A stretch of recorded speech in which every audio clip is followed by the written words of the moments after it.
Bien, el tema que hoy traemos es la parábola del fariseo y el publicano. Esta está en Lucas 18, del 9 al 14. Recuerden que Lucas es el evangelio de la gran misericordia. Lucas siempre nos habla con mucho amor, con mucha dulzura, con mucho cariño. A mí me fascina leer a Lucas. Vivo fascinado de Lucas. A ver, en esta parábola encontramos, o vamos a encontrar, dos actitudes religiosas que vemos a diario en la iglesia: la hipocresía y la humildad. Y otra cosa, estoy tan convencido que este tema sigue siendo actual hasta el día de hoy. ¿Y saben por qué? Porque lo llevamos delante del Señor siempre. Siempre.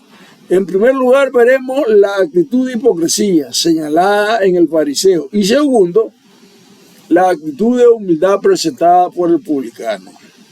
Ahora, pero antes consideremos primero que el publicano actuó siendo religiosamente correcto. Entonces pregunto, ¿qué es lo que tú llamas correcto? Porque algunos dicen que la religión son sistemas creados por hombres para manipular la fe con méritos propios, pretendiendo alcanzar para sí mismo la salvación. Esa es una actitud egoísta. Pero eso no es religión, esa es una forma equivocada de ejercerla. Así la ejercen todas las sectas protestantes. Para ellos el católico va al infierno y ellos van al cielo. Miren, en la Iglesia Católica tenemos el libre albedrío. Dios respeta la decisión de cada persona. Si alguien no quiere escuchar el mensaje de salvación, allá él. Los discípulos deben de seguir su camino, deben de continuar con su misión.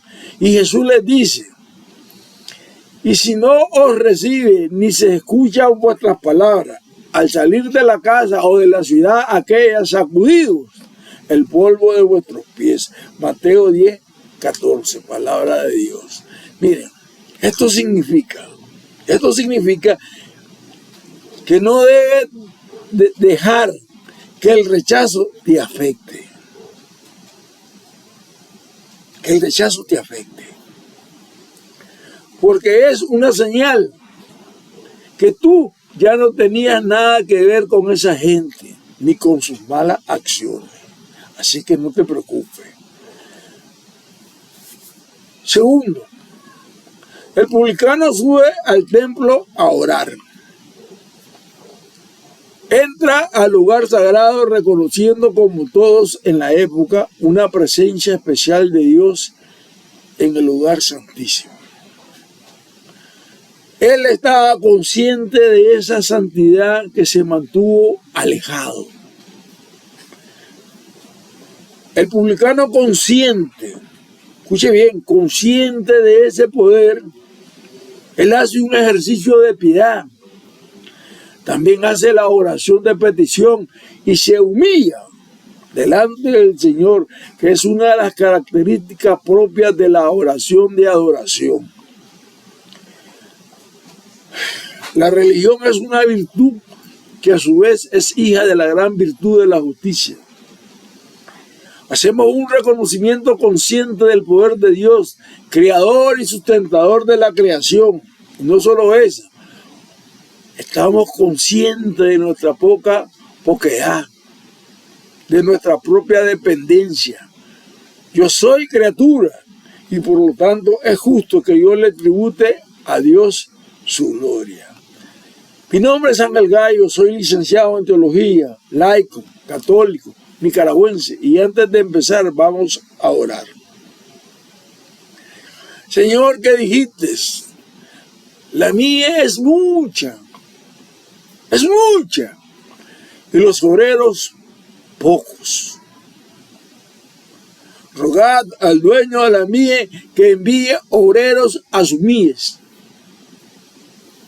Escucha nuestra oración y concede a tu iglesia las vocaciones sacerdotales apostólicas necesarias que tanto se necesitan. Que así sea. Amén. Bendito seas y alabado, Señor Jesús, hoy y siempre por los siglos de los siglos. Amén. Amén y amén. Gracias, Señor. Bien. Quisiera dividir esta reflexión en 3 partes. En la primera parte voy a presentarle la actitud religiosa incorrecta del fariseo. La actitud religiosa incorrecta del fariseo. En la segunda parte, la actitud religiosa correcta del publicano. Y en la tercera parte, una conclusión, una justicia para ambas actitudes. Estamos hablando qué fue lo que el Señor estableció, qué fue lo que el Señor dijo y cómo lo resolvió el Señor y qué sentencia dictó Él. Vamos en materia. Lucas capítulo 18, verso del 10 al 11. 2 hombres subieron al templo a orar, un fariseo y otro publicano. Verso 11, el fariseo de pie. Bien, aquí la primera parte. Veremos cómo la actitud religiosa del fariseo es incorrecta. El fariseo entró y se puso de pie. En esto no hay problema. No hay problema. Porque esa es una de las formas correctas de orar. Resumiendo, diría que aquí se ve la iglesia, o aquí ve la iglesia una enseñanza para anunciar la fe con humildad, sin forzar a nadie. Pero también sepan, advirtiendo sobre el peligro de rechazar la gracia de Dios, aún en la oración. Mucho cuidado. Lucas 18, verso 11. El fariseo de pie oraba en su interior de esta manera. Palabra de Dios, te alabamos, Señor Jesús. Otras versiones bíblicas traducen, oraba para sí mismo. Pero si analizamos bien el pasaje, nos damos cuenta que la versión más literalmente correcta era simplemente oraba en su interior de esta manera. Ahora, si analizamos todo el contexto del versículo 11, vamos a darnos cuenta de que la traducción debía ser oraba para sí mismo y es correcta. De ahí que los traductores o los especialistas biblísticos prefieren poner oraba para sí mismo, aunque lo más literal sea oraba en su interior. Pero vamos a demostrar que ese orar en su interior era realmente para sí mismo. Para sí mismo. También este versículo enseña que la soberbia farisea, escuchen bien esto, que la soberbia farisea te hace creer superior y destruye la oración. Te hace creer superior y destruye la oración. Y es lo que hacen las sectas protestantes todo el tiempo. Todo el tiempo. Al católico le dicen que va para el infierno y él va para el cielo. Y dice Lucas 18:11, oh Dios, te doy gracias porque no soy como los demás hombres. Palabra de Dios, te alabamos, Señor Jesús. Escuche cómo oraba el fariseo. El fariseo comienza así su plegaria. Oh Dios, para hacer un contraste. Oh Dios, te doy gracias. ¿Saben? Con esto que está diciendo el fariseo, aparenta no ser malo. No aparenta tener algo malsano en su corazón. Pero gracias, ¿por qué? Porque no soy como los demás hombres. Ahí está la diferencia. Ahí está la soberbia. No soy como ellos. El fariseo cumple las reglas religiosas y además él ayuna y diezma. El católico no diezma. Pero el fariseo comete el error de presumir ante Dios. La iglesia enseña que el verdadero católico no se compara con otros para llegar a sentirse justo. ¿Saben? La autojustificación es una trampa que aleja el corazón de la verdadera misericordia de Dios. Mucho cuidado. Porque el fariseo actuaba como protestante. Así actúan las sectas, no se preocupen. Él cree ganarse el cielo por sus propios logros. Así piensan las sectas también. Pero la salvación es un regalo de Dios. Esto no lo saben las sectas. Los católicos sí lo sabemos. Nadie la puede comprar. Esta solo se alcanza con buenas obras. Y sigue diciendo Lucas 18:11. No soy como los demás hombres, rapaces, injustos, adúlteros. Palabra de Dios, te alabamos, Señor Jesús. Esta historia nos enseña que la soberbia es un pecado grave. Y Dios prefiere la humildad de quienes reconocen sus errores antes que la falsa bondad presentada por estos sacerdotes. Él decía, o ellos decían, no soy como los demás. Yo no soy ladrón como ellos, ni soy malvado ni adúltero, tampoco soy injusto, hermanito. Por favor, evitemos juzgar. La lección enseña que la espiritualidad no debe basarse en presumir de buenas acciones. No, señor, ni juzgar a los demás. Eso solo sería un grave error. Un grave error. Y sigue diciendo Lucas 18:11, ni tampoco como este publicano. Palabra de Dios, te alabamos, Señor. Aquí ya señaló personalmente que es lo peor. O sea, yo no soy como este publicano. El fariseo está diciendo, yo no soy como esta escoria que está aquí, a la par mía. Yo soy distinto porque no soy como ellos. Y porque no hago lo que ellos hacen. ¿Saben? El fariseo exponía sus puntos positivos de su autoconcepción. Pero en resumen, lo que él no sabe y que los protestantes no saben, que Dios valora a quienes reconocen su necesidad de misericordia, por encima de quienes presumen de su perfección. La enseñanza es que el orgullo espiritual es un obstáculo para la gracia, es un obstáculo para alcanzarla.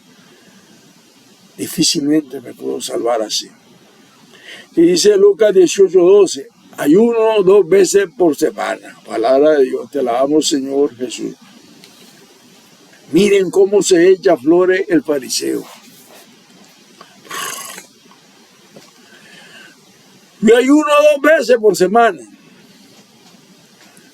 Y además dice, yo doy por encima de, es decir, los demás.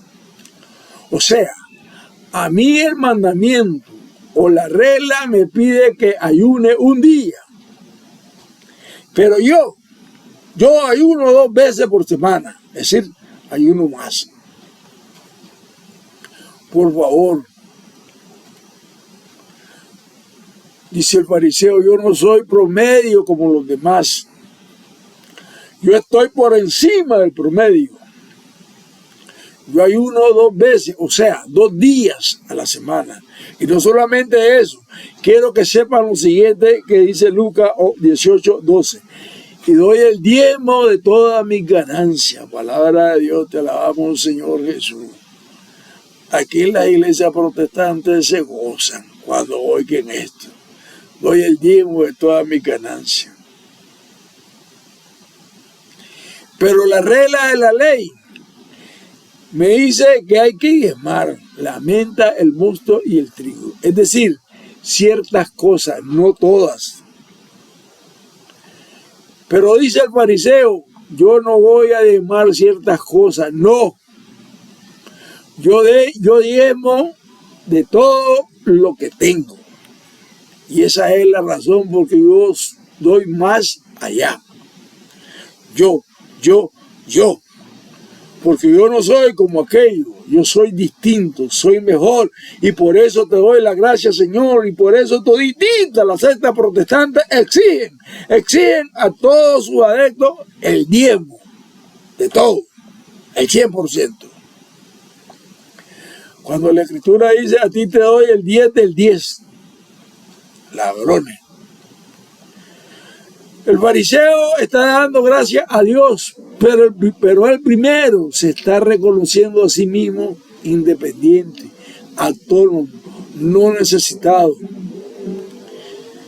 Porque esa es la razón de todo el que ha logrado, de todo lo que ha logrado, perdón. Él se está reconociendo a sí mismo, porque él cree que su salvación depende solo de sus obras, despreciando a los demás. Así actúan todas las sectas protestantes. Solo ellos son salvos, siempre salvos. Haciendo de esta manera insuficiente la cruz de Cristo. Y además dicen el católico al infierno. Espérese un momentito, pastor, lo que le voy a decir. Segunda parte. Vimos en la primera parte una actitud religiosa llena de hipocresía.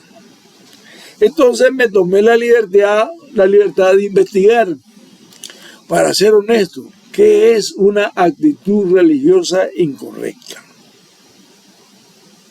Pero vamos con lo segundo. ¿Cuál es la actitud del publicano? Quien se presenta con humildad, pide compasión, porque él se siente pecador. Él reconoce sus errores antes que demostrar una falsa bondad, una falsa fe. Actitud que Dios valora en él. La tradición espiritual mística de la Iglesia nos da una definición y esta la hace el padre Antonio Royo Marín en su teología de la perfección cristiana. Él dice, escuche bien, él dice, la humildad es una virtud que nos inclina a cohibir en el desordenado apetito de la propia excelencia. Se lo repito. Dice el padre Antonio Royo Marín. La humildad es una virtud que nos inclina a cohibir el desordenado apetito de la propia excelencia. Que no es otra cosa lo que tiene el fariseo, un desordenado apetito de su vicio. Ahora, en una frase de San Agustín, ¿cómo entendía Agustín por oración? Y decía, nosotros no sabemos cómo pedir como conviene. Agustín decía, nosotros no sabemos cómo pedir como conviene, citando a Romanos 8, y continúa diciendo, la humildad es una disposición necesaria para recibir el don de la oración. Y es que en este sentido, el hombre se constituye un mendigo de Dios. Y dice Lucas 18:13, en cambio, el publicano manteniéndose a distancia. Palabra de Dios, te alabamos, Señor Jesús. Es increíble el respeto que el publicano presentaba ante la presencia de Dios. ¿Saben? Esto no lo podemos pasar por alto.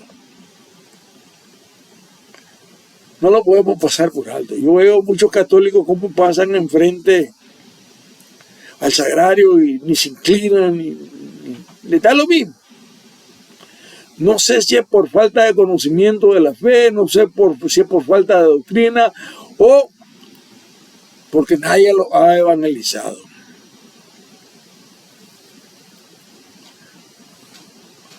En cambio, el publicano manteniéndose a distancia. ¡Qué respeto! ¡Qué respeto grande! Aquel publicano se presenta como el modelo perfecto de la oración verdadera. Y se lo explico. Primero, reconoce nuestra fragilidad y debilidad humana. Segundo, oraba para pedir la misericordia de Dios, pero presentando su oración con un corazón arrepentido, así como manteniéndose a distancia, es decir, con respeto ante la presencia real de Dios en el sagrario. Lucas 18:13 dice así: no se atrevía ni a alzar los ojos al cielo. Palabra de Dios, te alabamos, Señor Jesús. Tercero, aquí tenemos que ver el valor de la humanidad o el valor moral de la persona. El publicano ni siquiera se atrevía a mirar al cielo. Es increíble el respeto de este hombre. El publicano tenía la función de ser un cobrador de impuestos al que la gente de su época lo rechazaba. Sin embargo, el respeto que él ejercía ante la presencia real de Dios es increíble. Pero él con mucha humildad se muestra ante la presencia de Dios, que se sabe imperfecto. Es decir, él no se sentía bien, él se sentía impuro ante la grandeza de Dios, porque él no confía en sus propios méritos como lo hace el fariseo y como lo hacen todita la secta protestante.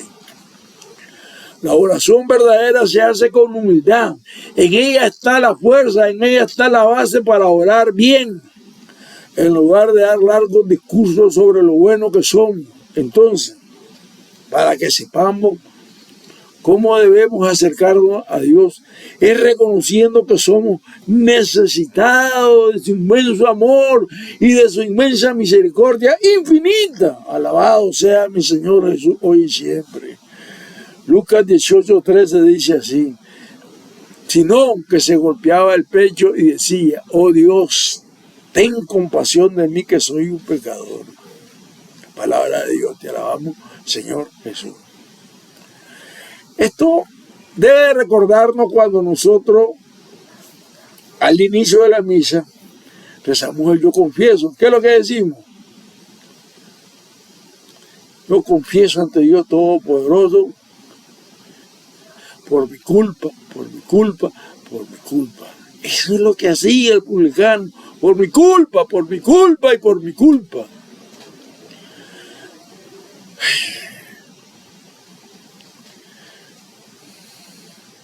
Y por último, la cuarta cosita. Es una historia que nos recuerda que el que se humilla será enaltecido. Significa que Dios siempre escucha al arrepentido que busca su ayuda con sencillez. Y otra cosita que está señalando aquí. Dice que se golpeaba el pecho. Y cuando usted lee esto, porque esto no hay variante en los manuscritos, porque está en todos los manuscritos, en los antiguos, por tanto lo que ahí dice es confiable. No era que solamente se golpeaba el pecho, como lo hacemos nosotros en misa, por mi culpa, por mi gran culpa.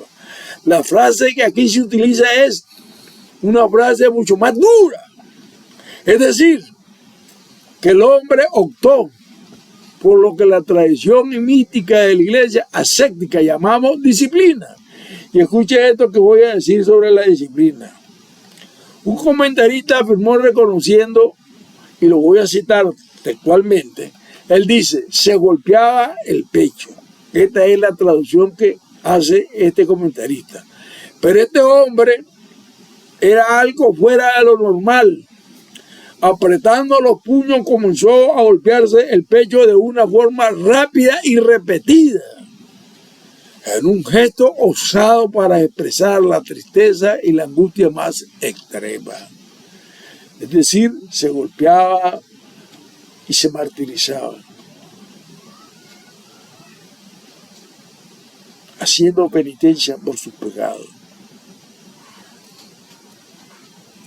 De ahí que en otras Biblias traduce esto como el publicano hería su pecho. Si ponen atención a esta expresión, es una expresión exterior de penitencia. Y el publicano la está ejerciendo bien, de forma buena, porque está haciendo un ejercicio que parte de una condición interior de reconocimiento de la santidad de Dios, de su poquedad, de sus pecados y de su integridad. Creo que ahora podemos ver la diferencia. Esto lo hacemos también los católicos cuando rezamos el Yo Confieso. Nos damos 3 golpecitos en el pecho también, por mi culpa, etcétera, etcétera, etcétera. Otra cosita, cuando dice el publicano, ten compasión de mí que soy pecador, escuche bien esto, hay un artículo ahí definido, él, y él es. ¿Qué es lo que está diciendo el publicano? Ten compasión de mí que soy el pecador. Así, no por los demás, es por él nada más. Ten compasión de mí que soy el pecador. Y no solamente un pecador, sino yo sé que no hay otro que peque más que yo. Es decir, se consideraba lo último. Yo tengo que tener una conciencia bien marcada, hermanito católico.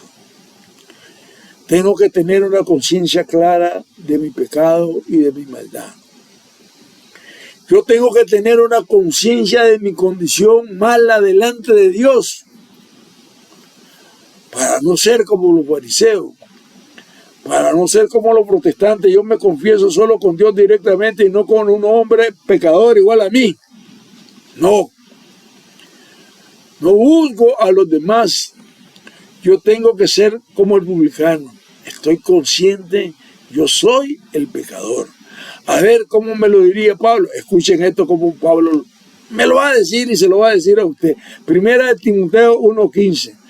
Cristo Jesús vino al mundo a salvar a los pecadores y el primero de ellos soy yo. Palabra de Dios. Que alabamos, Señor Jesús. Ahora, imagínense, el apóstol Pablo, que era un santo varón, un predicador que no miraba muros y si ahí se lo saltaba. Y esto lo dijo Pablo: el primero de todos los pecadores soy yo.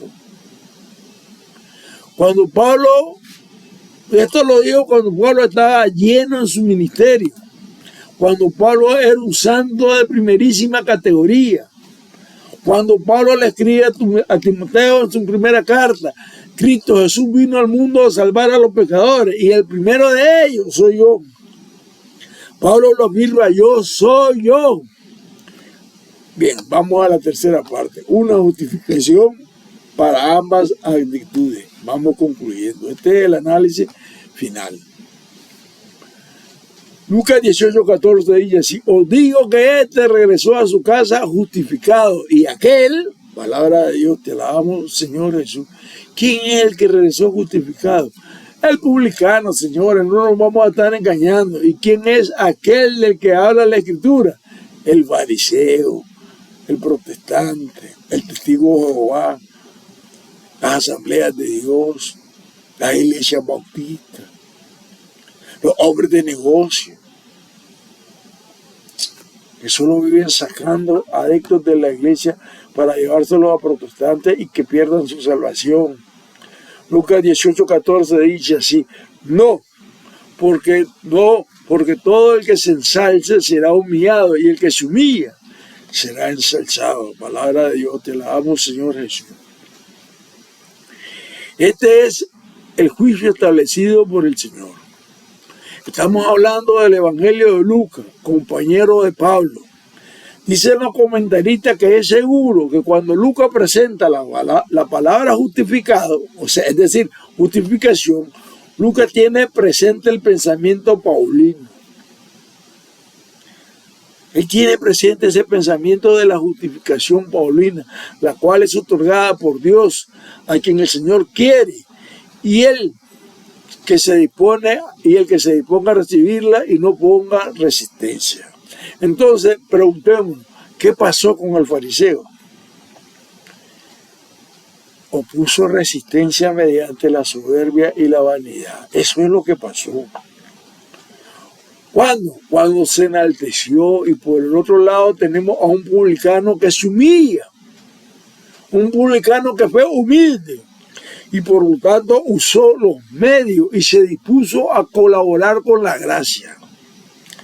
Vamos a ver qué nos dice la Sagrada Escritura sobre este tema, cómo nos ayuda, cómo nos ilumina. A ver, primera de Juan 1, del verso 8 al 10. Mire cómo lo dice. Si decimos no tenemos pecado, estos son los protestantes, nos engañamos y no hay verdad en nosotros. Si reconocemos nuestros pecados, estos somos los católicos, fiel y justo es Él para perdonarnos los pecados y purificarnos de toda injusticia.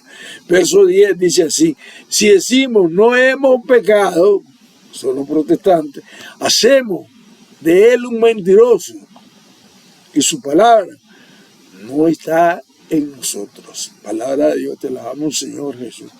Cristo es claro. Ahora te digo algo más claro, no lo puede decir la Escritura.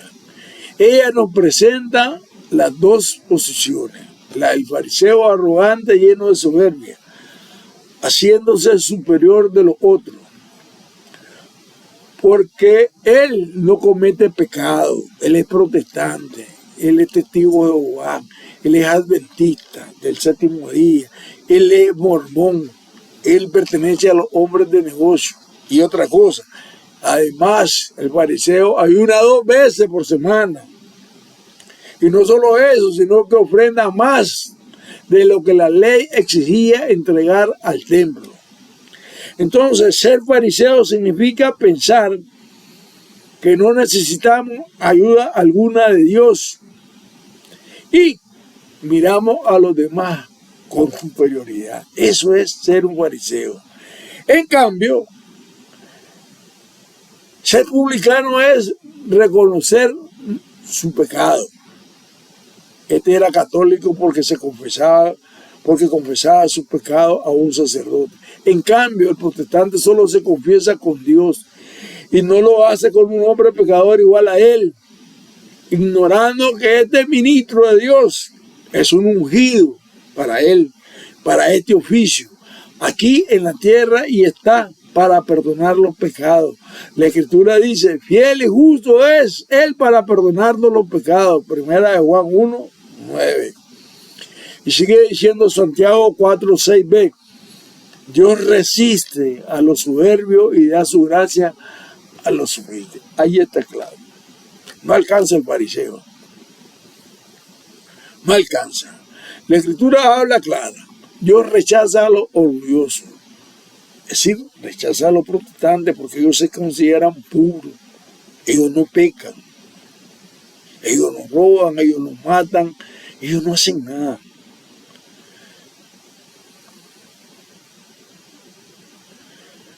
Pero Dios ayuda a los humildes.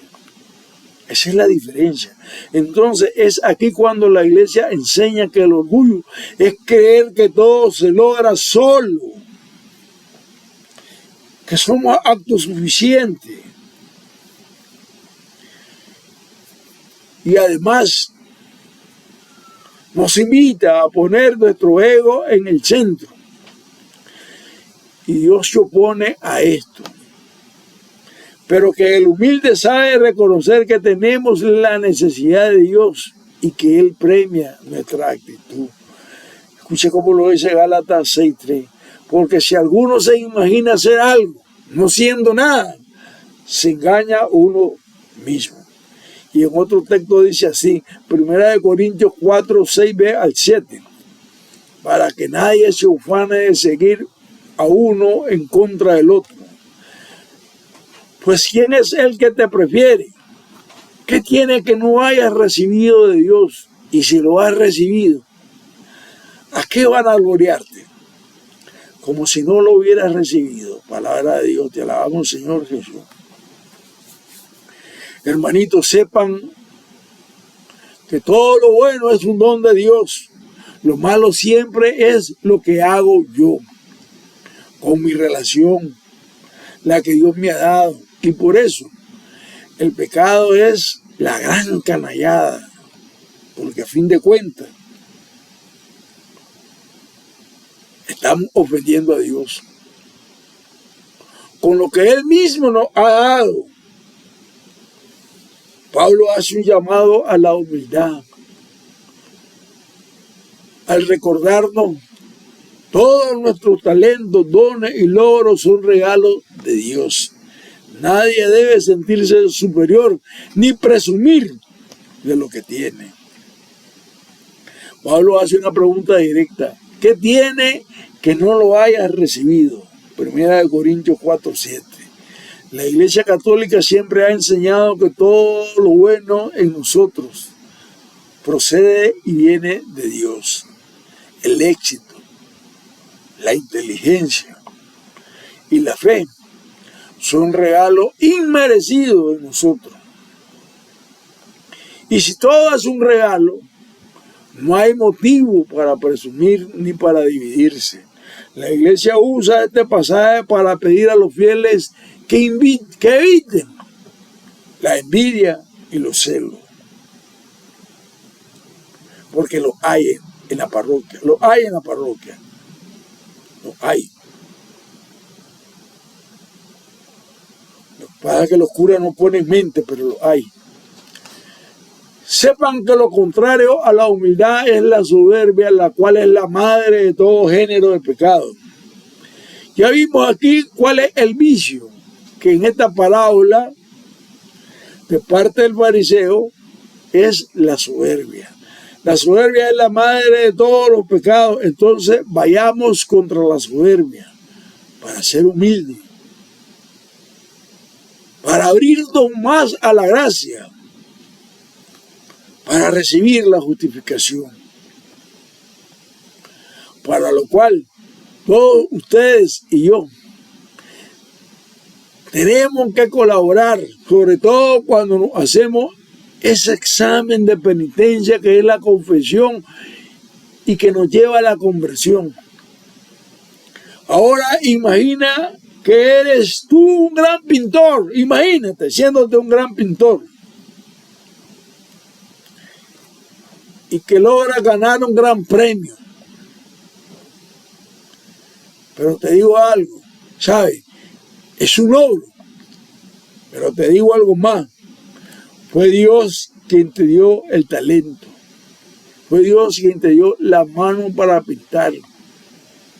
Así que no debes de presumir ante los demás, sino ser agradecido por el don recibido de nuestro Padre Celestial. Concluyo. Vamos a analizar 5 maneras interesantes, con esto termino, en donde se manifiesta la soberbia y a ver cómo podemos evitarla, a ver cómo podemos ratificar la intención y nuestro comportamiento. A ver, en primer lugar, la soberbia se manifiesta como vanidad. La vanidad es desear ser mejor, sentirse más que los demás y hacer menos a los demás, dominando las conversaciones e imponiendo nuestras ideas. Ese es un problema. Egocentrismo. En segundo lugar, la soberbia se manifiesta a través del orgullo, es decir, no reconociendo nuestra falta, teniendo rencor, dificultad para pedir perdón y para perdonar, no ser servicial, dar para recibir, deseo de venganza, altanería uno decía, altanería, brusquedad, falta de juicio y rebeldía. Todo eso es un problema que lleva a la soberbia. En tercer lugar, independencia como vicio, o el vicio de la independencia, es decir, todo comienza y termina conmigo, soy el principio y el fin, yo no necesito de. Esto es como excluir a Dios de nuestras vidas, no pedirle ayuda, no darle gracias y creer que no lo necesitan ni los demás. No lo necesito yo. En cuarto lugar,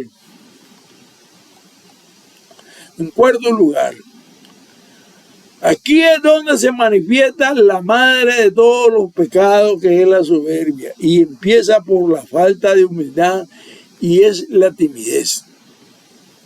Pero la timidez como vicio, entiéndase como respeto humano, es decir, tener miedo a lo que digan los demás.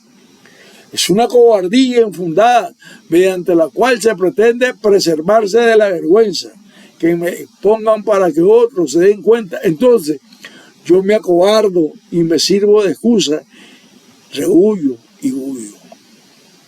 En quinto lugar, este último, este ya se lo agregamos ya. Solo vean cuando se manifiesta la soberbia.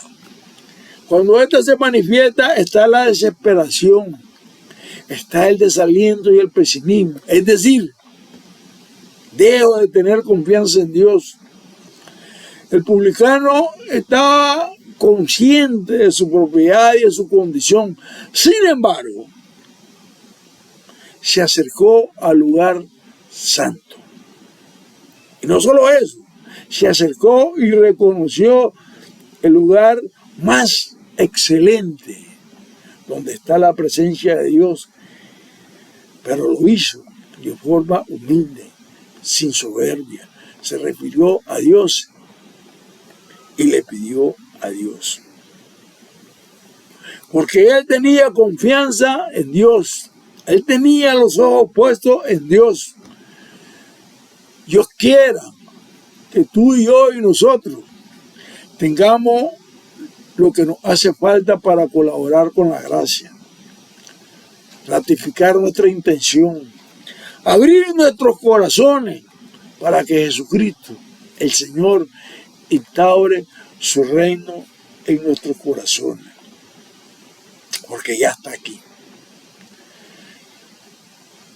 Y otra cosa, podamos hacer su santa voluntad, contraria a la actitud del fariseo, que al orar solo se mostraba su arrogancia, orgullo, vanidad y todos los vicios del poder.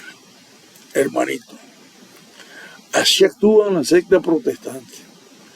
No tomen ese ejemplo, porque es negativo, te destruye, solo te lleva a la perdición. Las sectas afirman que en la Iglesia Católica no hay milagro, y lo dicen a grito partido. Y lo dicen así porque ahí no hay milagro, porque ahí no está Dios. Y afirman que ahí no está el Espíritu. Por lo tanto, ahí no hay poder en esa Iglesia Católica. A ver, hermanito, véngase para acá, que aquí sí hay poder, que hasta muertos resucitamos. Hermano católico, si entendió el mensaje, si usted entendió este mensaje, se lo vuelvo y se lo repito, si usted entendió el mensaje, porque aquí termino ya, usted sabrá escoger cuál es la verdadera iglesia de Cristo, la que él fundó en la figura de Pedro, allá en Mateo 16, 18, tú eres Pedro, y sobre esta roca edificaré mi iglesia, la Iglesia Universal Católica. Usted elige, tiene la libertad de hacerlo, y solo me queda decirle que Dios le bendiga. Amén. Y por favor, no se olviden de poner su sugerencia. No se olviden de poner su sugerencia. de suscribirse en este canal católico, Iglesia y Apologética y de mi Sinode Evangelizo Ángel Gallo. Que estaremos subiendo nuevos videos que nos permitan ir conociendo mejor nuestra iglesia. Y por favor escriban a mi correo amdanigallo@hotmail.com, que yo les estaré respondiendo todas las inquietudes que ustedes tengan. Que así sea. Amén y adiós. Nos vemos.